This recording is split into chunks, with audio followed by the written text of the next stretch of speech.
Chhaava Bollywood box office ని షేక్ చేస్తున్న cinema ఇది. ఇంకా చెప్పాలంటే హిట్ కోసం తప్పిస్తున్న బాలీవుడ్ కు సరైన టైంలో సరైన హిట్ అందించిన సినిమా.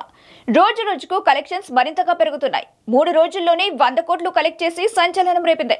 ఇప్పటి వరకు 300 కోట్లు కలెక్ట్ చేసింది. ఫుల్ రన్ లో 400 కోట్లు సాధించడం ఖాయమంటున్నారు ట్రేడ్ పండితులు. అయితే ఇప్పుడు చావాకు దిష్టి తగిలినట్టుంది.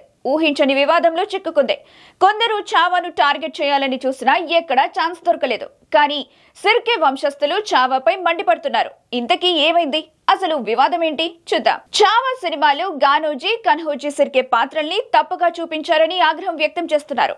సిర్కే వంశంలో 13వ వారసులు చావా సినిమాపై అభ్యంతరం వ్యక్తం చేస్తున్నారు. తమ పూర్వీకులను తప్పుగా చూపించారని, తమ పరువు తీశారని ఆగ్రహం వ్యక్తం చేస్తున్నారు. కథను మార్చకపోతే 100 కోట్లకు దావా వేస్తామని నోటీసులు పంపించారు. చావా సినిమాలో శంభూజీ మహారాజ్ మొఘల్ సామ్రాజ్యానికి దొరికిపోవడానికి కారణం మరాఠా రాజుల్లో ఉండే గానోజీ, కన్హోజీ సిర్కే అని చూపించారు. ఈ ఇద్దరు నమ్మిన బంటుల్లా ఉండి శంభూజీకి వెన్నుపోటు పొడిచినట్టుగా చూపించారు. తమ పూర్వీకులను తప్పుగా చూపించి చరిత్రను వక్రీకరించారని ఆరోపించారు. న్యాయ పోరాటానికి దిగుతామని దర్శకుడు లక్ష్మణ్ ఉటేకర్ కు నోటీసులు పంపించారు. ఇంటి పేర్లను వాడకుండా ఈ పాత్రల్ని తెరపై చూపించామని, ఆ పాత్రల్ని కించపరిచే ఉద్దేశం తమకు ఎంత మాత్రం లేదని దర్శకుడు స్పష్టం చేశాడు. ఎవరి మనోభావాలైనా దెబ్బతినుంటే అందుకు క్షమించాలని కోరాడు. అయితే సినిమాలో అభ్యంతరంగా ఉన్న సన్నివేశాలను తొలగించాలని డిమాండ్ చేసిన నేపథ్యంలో దీనిపై చిత్ర బృందం ఏం చేస్తుందో, ఈ వివాదం ఎంతవరకు వెళ్తుందో చూడాలి.